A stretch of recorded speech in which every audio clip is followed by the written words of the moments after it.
दोस्तों, स्वागत है आपका हमारे यूट्यूब चैनल पे। तो दोस्तों, आज की इस वीडियो में हम बैंक पीओ एग्ज़ाम में पूछे गए क्वेश्चन को सॉल्व करने वाले हैं। तो चलिए दोस्तों, वीडियो को शुरू करते हैं। देखिए दोस्तों, प्रश्न है हमारा 28.314 minus 31.427 plus 113.928 is equal to question mark plus 29.114। ठीक है दोस्तों, बैंक पीओ परीक्षा 2010 में ये प्रश्न पूछा गया है। तो इसमें ऑप्शन ए है दोस्तों 81.711, ऑप्शन बी है दोस्तों 80.701, ऑप्शन सी है 71.711 और ऑप्शन डी है 81.701 और ऑप्शन ई है इनमें से कोई नहीं। दोस्तों, इस क्वेश्चन को हमें सॉल्व करना है, जो कि बैंक पीओ परीक्षा 2010 में दोस्तों ये प्रश्न पूछा गया है। दोस्तों, इसको हम सॉल्व करते हैं। अगर हम क्वेश्चन को देखें ध्यान से, तो ये प्लस की संख्या है, ये प्लस की संख्या है, और यहाँ भी बराबर के राइट साइड में भी प्लस की संख्या है, और यहाँ पे क्वेश्चन मार्क है। जहाँ पे क्वेश्चन मार्क है हमें वो सॉल्व करना है। ठीक है दोस्तों, तो करेंगे क्या, पहले अगर हम लेफ्ट हैंड साइड को यानी कि बाएं साइड वाले को हम सॉल्व कर दें, इसको लिख लेते हैं हम पहले प्रश्न को। ठीक है, 28.314। ठीक है, तो कितना आएगा दोस्तों, ये प्लस का है, ये प्लस का है, इन दोनों को ऐड करना है हमें, इसको माइनस करना है। ठीक है, तो कर लेते हैं। 28.314 में 113 पॉइंट कितना है 928 को हमें ऐड कर देना है, इसमें इसको ऐड कर देना है। ठीक है दोस्तों, यानी कि जोड़ देना है। तो कितना आता है, 8 में 4 जोड़ेगा तो 12 की 2 होगा, 2 में 1 जुड़ेगा 3 और 1 4 हो जाएगा दोस्तों।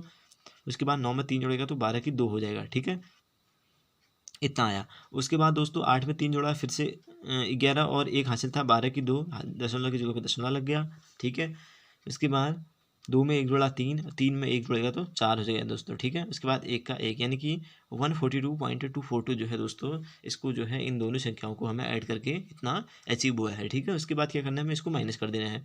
तो ये वाली संख्या हम ऊपर लिख लेंगे 142, कितना है 142.242, उसमें से माइनस क्या करना है हमें 31.427 हमें माइनस कर देना है दोस्तों। ठीक है, तो 2 में से 7 नहीं, 12 में से 7 घटा कितना बचता है, 5 बचता है दोस्तों। ऐसे ही 3 में से 2 घटा तो कितना 1 बचा।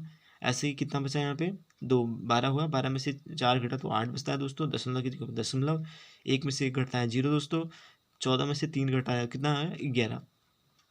ठीक है, तो दोस्तों ये आ गया 110.815। ठीक है, 110.815 जो है दोस्तों, इस साइड का जो है सॉल्व करके इतना हमारा आंसर हमें प्राप्त हो गया।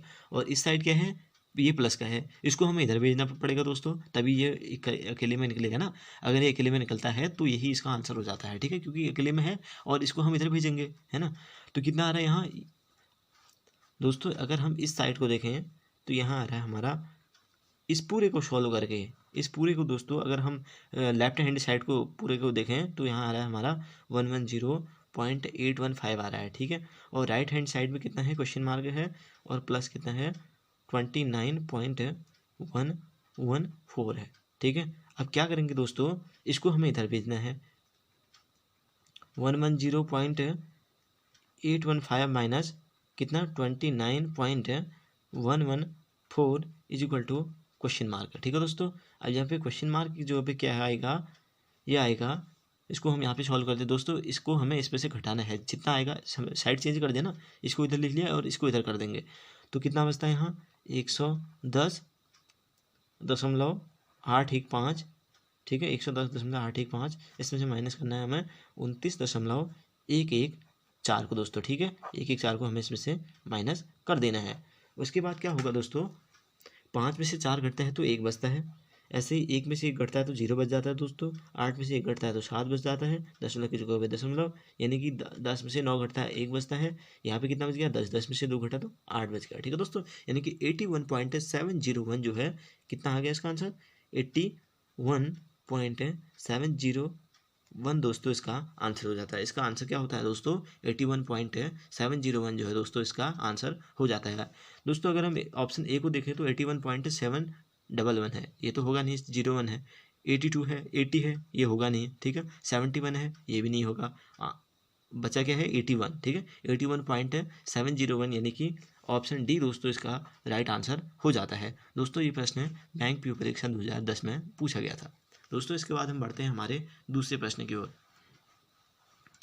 दोस्तों, हमारा दूसरा प्रश्न है 15.593 minus 9.214 minus 3.452 minus 2.191 is equal to question mark है। ठीक है दोस्तों, इसको भी हमें सॉल्व करना है। तो करेंगे कैसे दोस्तों, ये प्लस का है, अगर हम क्वेश्चन को ध्यान से देखें तो ये प्लस का है, बाकी ये तीन संख्याएं माइनस की है। ठीक है, तो हल लिखेंगे हम यहाँ पे, ये प्लस की संख्या है दोस्तों, और इन तीनों को हमें क्या करेंगे, इन तीनों को ऐड कर देंगे सबसे पहले तो। ठीक है, क्योंकि ये तो प्लस का ही है ना, ये ऑलरेडी प्लस का है, इसमें से तो हमें माइनस करना है, लेकिन ये माइनस के हैं और ये जो तीन माइनस के हमारे पास संख्या है इनको हमें प्लस कर देना है। यानी कि 9.214 में क्या जोड़ेंगे हम, 3.452 जोड़ देंगे और इसमें कितना जोड़ देंगे, 2.191 जोड़ देंगे। ठीक है दोस्तों, इतना हम ऐड कर देना है इसमें, क्योंकि ये माइनस के हैं तो इनको हम एक साथ कर देते हैं। 4 में 2 जुड़ा 6, 6 में 1 जुड़ा 7 हो गया। 9 में 5 जुड़ा 14, 14 में 1 जुड़ा 15।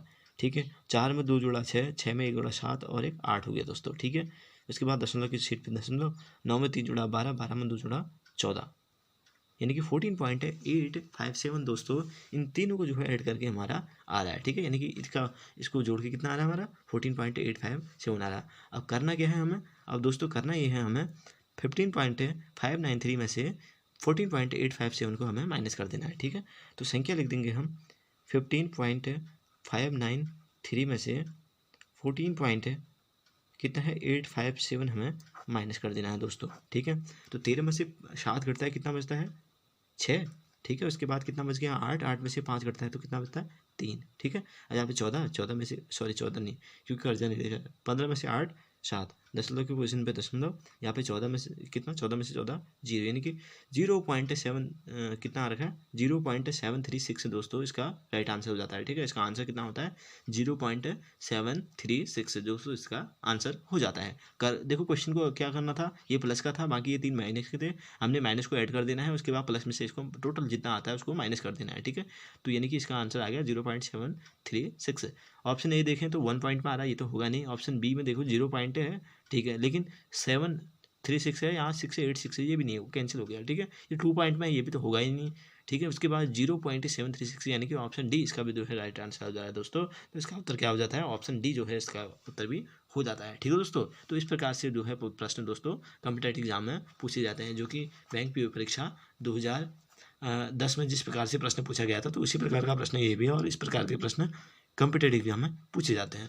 तो दोस्तों कैसी लगी आपको वीडियो हमें कमेंट करके बताना, अगर अच्छी लगी हो तो वीडियो को लाइक करना, चैनल को सब्सक्राइब करना। मिलते हैं आपसे अगली वीडियो में, तब तक के लिए धन्यवाद।